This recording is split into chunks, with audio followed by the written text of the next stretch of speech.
now it's in progress. Thank you. Welcome. Okay, bore तो नहीं कर रहा मैं ज्यादा? नहीं से इंटरेस्टिंग है। चलिए ठीक, hopefully okay. This is the basic interface of Neo4j, ठीक है। और इसमें इंस्टॉल करने में कोई रॉकेट साइंस नहीं है, ठीक है। सिंपल जैसा आप एक सिंपल नोटपैड प्लस प्लस या विजुअल स्टूडियो कोड इंस्टॉल करते हैं, not visual studio, visual studio code, ठीक है। तो उस तरीके से बेसिक इसकी इंस्टॉलेशन है, ठीक है। तो इंस्टॉलेशन में मैं नहीं जा रहा, ठीक है। तो इंस्टॉलेशन मेरे पास ऑलरेडी है, और ये कुछ डेटा ग्राफ डेटाबेसेस हैं जिनके ऊपर मैं काम कर रहा हूँ या कहीं ना कहीं मेरे काम के हैं, ठीक है। तो for today's demo, we will be making a database uh, on the go, okay. So let me name it something interesting, semantic bot, because this database, this graph I modeled for giving demo on chatbots, so that's why I'm naming it again semantic bot, in the remembrance of that stuff. Semantic bot demo, okay. Password whatever you want, and there can be versions. If you have installed the latest version, then obviously you will be getting the latest. But if you want to downgrade on or upgrade, you can do it. And for creating database, simply create it, click, and just wait for one moment. Sir, Mhm. sir, your voice is constantly dropping. Voice, okay, so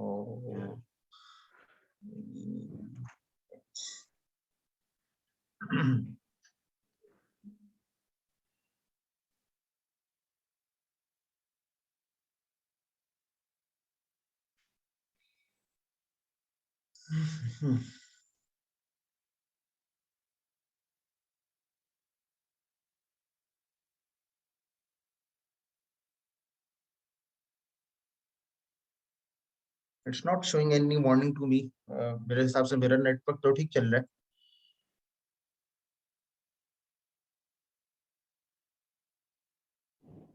तो ये zoom अच्छी app नहीं है, NEET पे करते। दोबारा बोलेंगे?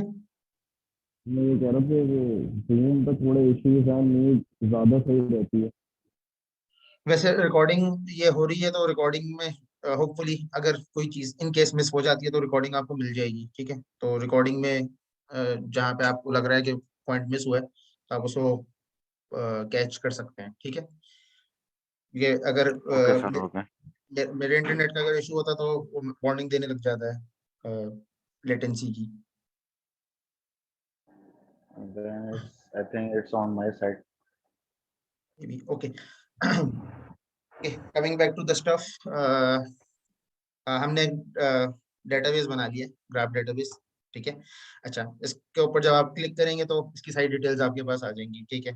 तो these are basic fundamentals, you can explore by afterwards. These are some basic plugins or additional libraries that you can use for different stuff. So for today's demo, we will be using Graph Data Science Library, which has some analytic tools and community detection and different algorithms also. So we can basically go and plug in, play with them. Okay, for starting database, simply just click on start, it will start.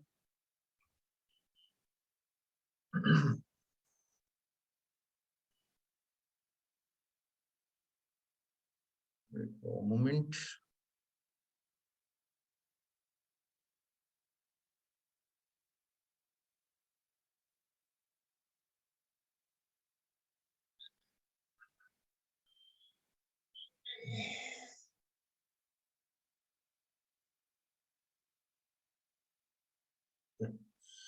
Uh, you have different options for opening your database application or your database model with within Neo4j. So the basic or fundamental one, the thing where you write queries similar to SQL is Neo4j browser. Then there is another tool named Neo4j Bloom. Basically, it's like a drag and drop tool, and it helps you to model queries by itself based on your graph model. This is data import model. This is the additional tool I have installed. Maybe you won't find when you for the first time install Neo4j on your system. This is Neo4j ETL tool for ETL pipelines. Okay, the people who are working in data science or BI stuff, they know what is ETL.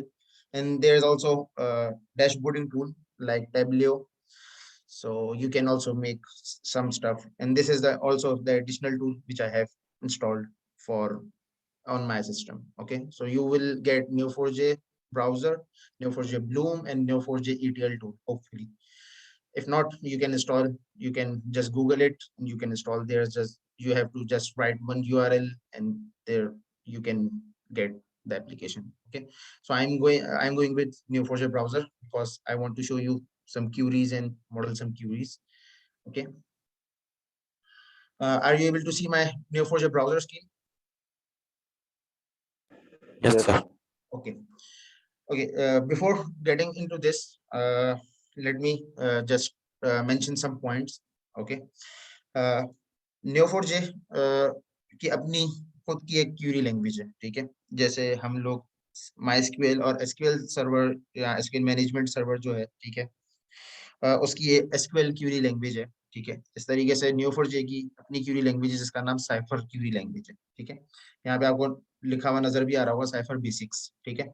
तो अगर आप मिसाल के तौर पे for the first time आप use कर रहे हैं, आपको जीरो नॉलेज है इसकी, कोई मसला नहीं है, आप जाएं, आप स्टार्ट क्यूरिंग करें और ये आपको बेसिक एक फंडामेंटल कुछ ट्यूटोरियल देगा जिसको आप फॉलो करके बेसिक क्यूरीज लिख सकते हैं, ठीक है। और सिंटेक्स की बात की जाए साइफर के, ठीक है, तो एसक्यूएल से थोड़ा सा डिफरेंट है, ठीक है। लेकिन जेसॉन पे अगर आपने काम किया हुआ है या की वैल्यू पेयर बेस्ड किसी भी डेटा स्ट्रक्चर के ऊपर आपने काम किया हुआ है या फाइल सिस्टम के ऊपर आपने काम किया हुआ है, तो आप इससे फेमिलियर हो जाएंगे इजीली, कोई मसला नहीं होगा। क्योंकि मैंने जेसन पे काम किया हुआ था और पाइथन पे काम कर रहा था पहले से, तो पाइथन में जो डिक्शनरीज होती हैं उस तरीके से इसकी साइफर की क्यूरीज होती है, ठीक है। तो ये बेसिक बात है, ठीक है। और अगर फिर भी आपको नहीं समझ आए, ठीक है, तो आपके पास यहाँ पे एक ऑलरेडी एक डमी डाटा पड़ा हुआ है जिसको आप जस्ट यहाँ पे प्ले करेंगे तो ये ऑटोमेटिकली आपका डाटा रन हो जाएगा और वो डाटा इंपोर्ट हो जाएगा। अभी मैं रन नहीं कर रहा क्योंकि मैं अपना डाटा इंपोर्ट करके आपको दिखाना चाहता हूँ। और यहाँ पे आपके पास ये गाइड्स भी हैं, ठीक है, ठीक है, कि गाइड साइफर गाइड, ये नॉर्थविंड एक और डमी डेटाबेस है, मूवी ग्राफ ये एक और डमी डेटाबेस है। इंट्रोडक्शन ये बेसिक आपको ओवरव्यू देगा सारी क्यूरीज का। तो बहुत इजी टू यूज टूल है, ठीक है, और बहुत इंटरेस्टिंग टूल भी है, ठीक है। अगर आपको इंटरेस्ट हो, ऑब्वियसली अगर आपको उसमें इंटरेस्ट नहीं हो तो जाहिर सी बात है आपके लिए काम करनी है। लेकिन जो लोग नॉलेज ग्राफ्स या साइट पे काम करना चाहते हैं, नेटवर्क एनालिसिस की तरफ काम करना चाहते हैं, तो उनके लिए अच्छा और इंटरेस्टिंग टूल है, ठीक है, फॉर पर्पस ऑफ मॉडलिंग, ठीक है। और for algorithms there are more options, ठीक है। होपफुली डॉक्टर रऊफ ने आपसे बात की होगी उसके बारे में। साइटोस्केप है, गेफी है, और भी टूल्स हैं। तो साइटोस्केप और गेफी ये दो बहुत ज्यादा यूज होने वाले टूल्स हैं। इसके अलावा भी टूल्स हैं लेकिन मैं इन दोनों को यूज करता हूँ अगर मुझे नेटवर्क एनालिसिस का कोई ज्यादा खास काम करना हो, या नेटवर्क एक्स लाइब्रेरी है पाइथन की, उसका भी हम एक छोटा सा डेमो देख लेंगे इंशाल्लाह आफ्टरवर्ड्स जब इसको फिनिश कर लेंगे। और क्या कहते हैं, Neo4j है फॉर दैट स्टफ टू, ठीक है। तो विदाउट वेस्टिंग मोर टाइम, ठीक है, मैं जो फाइल्स मैंने बनाई हुई हैं मैं उनको पिक कर लूँ, ठीक है। एजेंट फॉर SW, ठीक है। तो ये मैंने ऑलरेडी एक टेक्स्ट फाइल के अंदर क्यूरी मॉडल की हुई है। मैं इस क्यूरी को आपको समझा देता हूँ, जैसे अभी मैं कॉपी पेस्ट करके इसको एक दफा चला दूँ, फिर मैं समझा देता हूँ आपको इसमें हो क्या रहा है, कौन सी चीज क्या कर रही है और कैसे काम कर रही है, ठीक है।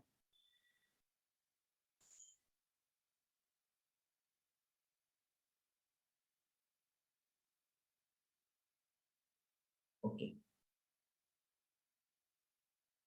जस्ट आपने जो भी आप क्यूरी मॉडल करना चाहते हैं, ठीक है, तो उसको आप जस्ट कॉपी जो आप लिखेंगे या तो कॉपी पेस्ट करेंगे, और जो ये राइट पे आपके टॉप पे प्ले का बटन है उसको जस्ट आप रन कर देंगे, ठीक है। और उसके बाद when you run, if your query is executed, then you will get some information whatever the query you are trying to model. Okay, let's get and dig deeper to the query what we have modeled. Okay, यहाँ पे जो हमने query use करी है वो create की use करी है, ठीक है। क्रिएट Neo4j के अंदर दो ऑप्शंस हैं, किसी क्यूरी को, किसी नोड को और एज को या रिलेशनशिप को बनाने के लिए। एक क्रिएट होती है, ठीक है, जो कि विदाउट एनीथिंग या किसी और चीज को कंसिडर करते हुए बस उस चीज जो भी आप देंगे डाटा उसको वो क्रिएट कर देगी, उस नोड को, उस रिलेशनशिप को वो क्रिएट कर देगी। इसके साथ एक और ऑप्शन होता है मर्ज का, ठीक है, या मर्ज की क्यूरी होती है। मर्ज की क्यूरी क्या करती है? मर्ज की क्यूरी देखती है अगर ऑलरेडी कोई नोड एग्जिस्ट करती है और ऑलरेडी वो प्रॉपर्टीज जिनको आप बना रहे हैं वो एग्जिस्ट करती हैं, तो वो डुप्लीकेशन का आपको एरर दे देगा, ठीक है। तो ये कभी बाद में कभी टाइम मिला तो बेस्ट प्रैक्टिसेस या गुड प्रैक्टिसेस के बारे में बात कर लेंगे। अभी फिलहाल हम क्योंकि जस्ट एक ओवरव्यू लेना है तो अभी हम सिंपल केस में ही रहते हैं, ठीक है, ज्यादा डिटेल में इसकी नहीं जाते हैं क्योंकि ऑलरेडी ये चीजें खुद इटसेल्फ हजम करना बहुत ज्यादा है। आई कैन अंडरस्टैंड, लेकिन फिर अगर और चीजें ऐड करेंगे तो फिर ये चीज भी कंफ्यूजिंग हो जाएगी, वो चीज भी कंफ्यूजिंग हो जाएगी, तो सिंपल रखते हैं। अच्छा, अब दूसरी बात करते हैं सिंटेक्स की, ठीक है। तो सिंटेक्स आप इसमें यहाँ पे सिंपल की वैल्यू पेयर चल रहा है, ठीक है। तो यहाँ पे क्रिएट की मैंने क्यूरी चलाई है, उसमें मैं यूजर क्रिएट कर रहा हूँ, ठीक है, जिसकी एंटिटी टाइप, ठीक है, कॉलन के बाद जो चीज आएगी वो बेसिकली वो टाइप होगी जिस टाइप की एंटिटी आप बनाना चाहते हैं। It could be anything, whatever you want you can do it, ठीक है। There is no restriction on syntax that you cannot name this, you cannot name that, okay, you can name anything you want, okay.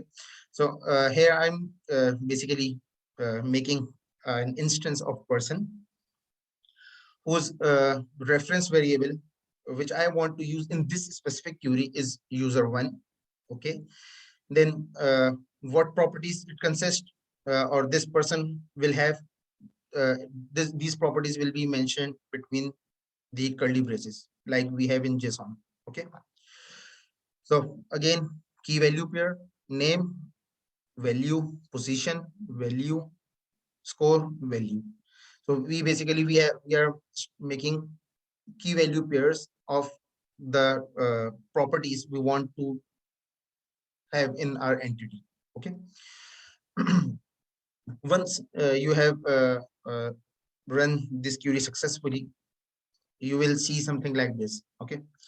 So I have made 4 different types of nodes here.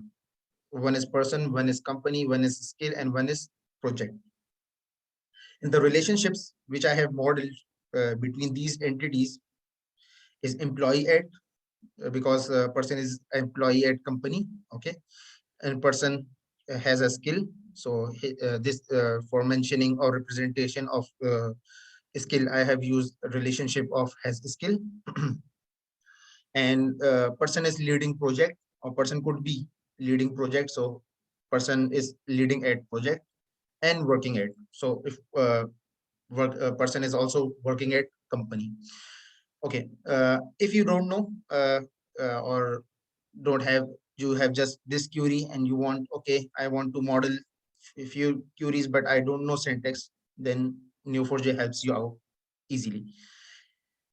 आप इस पे जो relationship types हैं उनके ऊपर click करके भी information extract कर सकते हैं, नोड लेबल्स के ऊपर भी क्लिक करके इंफॉर्मेशन एक्सट्रैक्ट कर सकते हैं। कैसे? जैसे हैज स्किल के बारे में मैं इंफॉर्मेशन एक्सट्रैक्ट करना चाहता हूँ, तो मैंने हैज स्किल पर क्लिक किया, इसने हैज स्किल का मुझे पूरा ग्राफ उठा के दे दिया, ठीक है। ये वो ग्राफ है जिसमें लोगों के पास हैज स्किल्स हैं, ठीक है, यहाँ स्किल्स के साथ वो कनेक्टेड है। तो यहाँ पे स्किल्स क्या है? वेब डेवलपर या डेवलपमेंट है, iOS डेवलपमेंट है, एंड्रॉइड डेवलपमेंट है, data science and AI development है, क्रॉस प्लेटफॉर्म डेवलपमेंट है, और ये सारे एंटिटीज हैं जो कि उससे कनेक्टेड है, ठीक है। इसमें कुछ नाम मैंने सपोज किए में कुछ नाम रियलिटी में भी एग्जिस्ट करते हैं, ठीक है। जैसे सिराज मैं हूँ, अनसमन मुर्तजा ये मेरे एक दोस्त का नाम है, इमरान ये मेरे सुपरवाइजर का नाम है, और इस तरीके से और लोग हैं, ठीक है। Okay, similarly you want to do something with company, आप कंपनी के बारे में स्पेसिफिक डाटा उठाना चाहते हैं या कंपनी स्पेसिफिक डाटा उठाना चाहते हैं, तो कंपनी यहाँ पे एक ही है, नर्ड्स लैब KHI। बेसिकली ये कंपनी एक startup sort of virtual startup है जो कि रियलिटी में भी एग्जिस्ट करता है, जिसके पीछे मैं ही हूँ। तो ये उसी को एक डेमोन्स्ट्रेट करने के लिए मैंने एक मॉडल बनाया था। तो अगर आप देखना चाहते हैं इस एंटिटी के अंदर या किसी भी एंटिटी के आप फर्दर रिलेशनशिप्स खाली विजुलाइज करना चाहते हैं, तो आप उस नोड पर क्लिक करें, ठीक है। उसके बाद ये नीचे एक आपके पास ग्राफ का छोटा सा ग्राफ बना हुआ है, जिसके ऊपर आप हवर भी करेंगे तो आपको एक्सपेंड एंड कोलैप्स का ऑप्शन दे रहा होगा, ठीक है। अब जैसे इसको एक्सपेंड करेंगे, बूम, पूरी आपकी जो कंपनी है, जो भी उसमें रिलेटेड चीजें हैं वो सारी उठ के आ जाएगी, ठीक है। या जो भी आपके पास डाटा है उसमें जितनी भी चीजें वो सब उठ के आ जाएंगी। तो यहाँ पे अभी सारे एम्प्लॉय एड सारे उठ के आ गए, ठीक है। तो जितने भी एम्प्लॉयज हैं वो सारे आपके पास 100 या 98% है, ठीक है, वो सारे के सारे आ गए, ठीक है। अच्छा, इसके अलावा अगर आप अ, देखना चाहते हैं कि मेरा ग्राफ डाटा, जो मेरा नॉलेज ग्राफ का मॉडल है वो मॉडल है क्या, ठीक है। अच्छा, ये जो एग्जांपल मैं आपको शो कर रहा हूँ या जो एग्जांपल हम डिस्कस कर रहे हैं, ये छोटा सा नॉलेज ग्राफ है, ठीक है।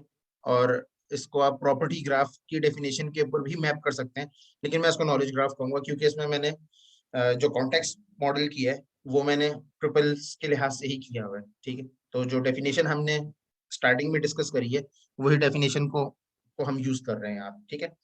तो अगर मिसाल के तौर पे मैं देखना चाहता हूँ कि मेरा पूरा ग्राफ मॉडल जो है, जब मेरा नॉलेज ग्राफ मॉडल है उसमें चीजें कैसे कनेक्टेड है, ठीक है, तो उसके लिए एक सिंपल क्यूरी होती है, कॉल db.schema विजुअलाइजेशन।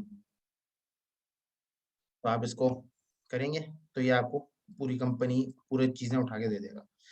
तो आपके पास आपका जो नॉलेज ग्राफ है या मेरा जो हमने जो नॉलेज ग्राफ एक छोटा सा बनाया है, ठीक है, तो इसके अंदर पर्सन एक सेंट्रल एंटिटी है जिसके पास हैस्केल का रिलेशनशिप है, जिसके पास लीडिंग एड का रिलेशनशिप है, जिसके पास वर्किंग एड का रिलेशनशिप है।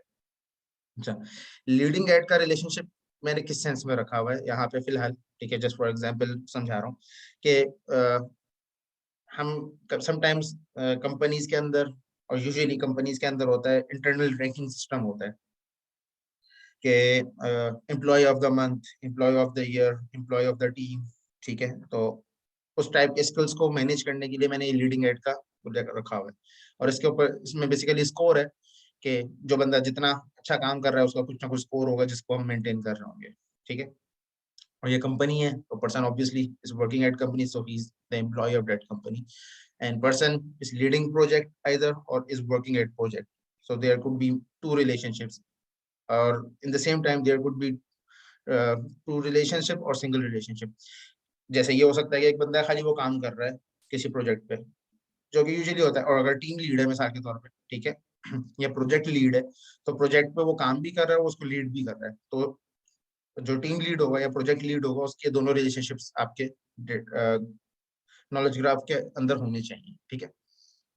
ओके, अब कुछ इंटरेस्टिंग थोड़ा सा हम लोग चला के देखते हैं जो कि आपका कॉम्प्लेक्स नेटवर्क एनालिसिस का एल्गोरिथम है, ठीक है। तो यहाँ पे मैंने ऑलरेडी क्यूरी लिख के रखी हुई है, ठीक है, तो इसलिए मैं सोचा कॉपी पेस्ट कर रहा हूँ। और इस क्यूरी में हो क्या रहा है, सिंपली जो हमने अभी प्लगइन इंस्टॉल किया था ग्राफ डेटा साइंस लाइब्रेरी का, ठीक है, तो वो GDS उसका शॉर्ट एंड है।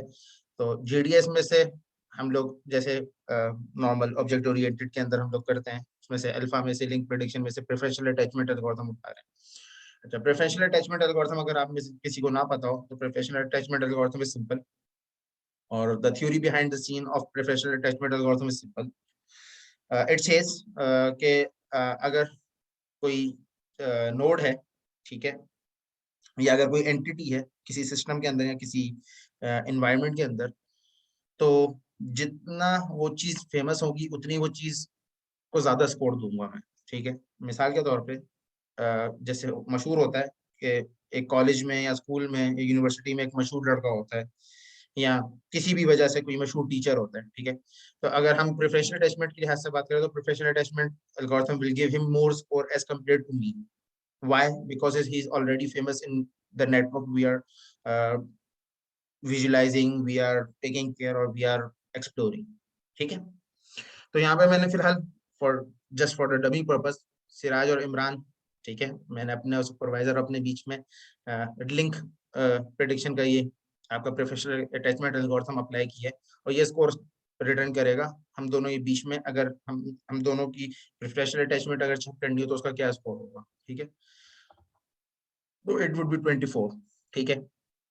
अच्छा, इसके अलावा आप ये भी कर सकते हैं कि आप खाली सिराज इमरान या दो पर्सन्स के बीच में ना करें, आप सारे पूरे ग्राफ के ऊपर भी अप्लाई कर सकते हैं इस एल्गोरिथम को, ठीक है। तो उसके लिए आपने कुछ भी नहीं करना, आपने P1 P2 वाला स्टेप हटाना है, खाली आपने पर्सन कर देना है, तो आपको वो चीज भी हो जाएगी। अच्छा, इसके अलावा एक और चीज इंटरेस्टिंग मैं दिखाना चाहता था, ठीक है, जो कि सिमेंटिक वेब या AI से रिलेटेड है, ठीक है, जिसको हम इन्फेरेंसिंग बोलते हैं।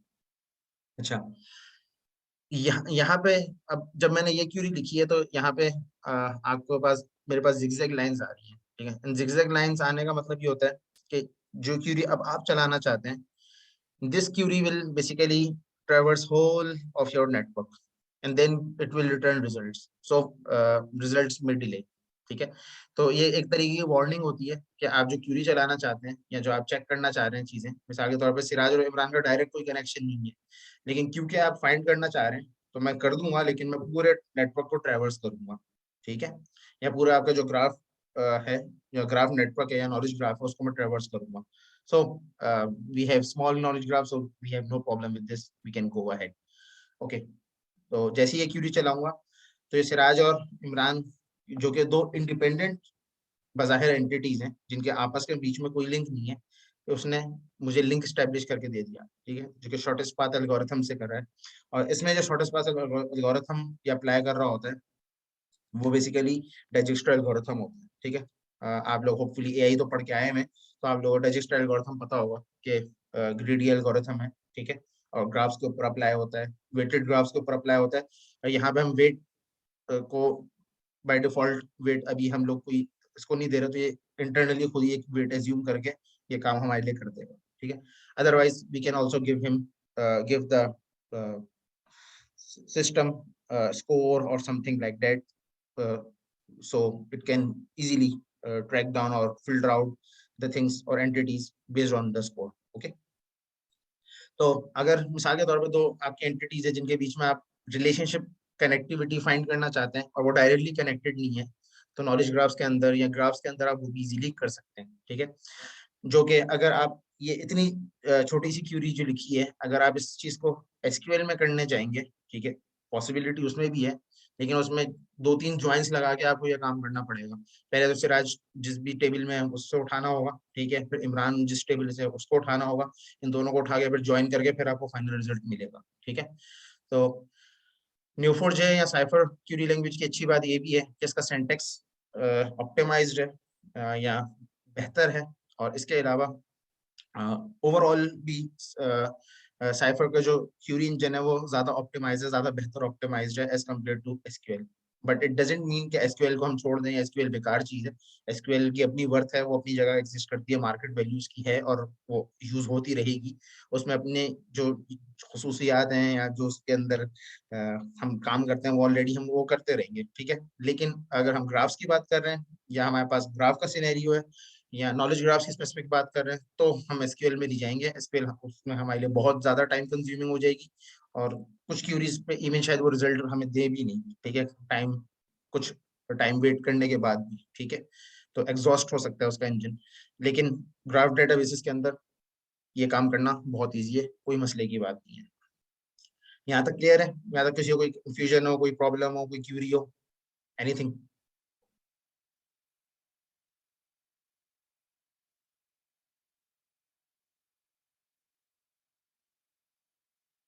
हेलो?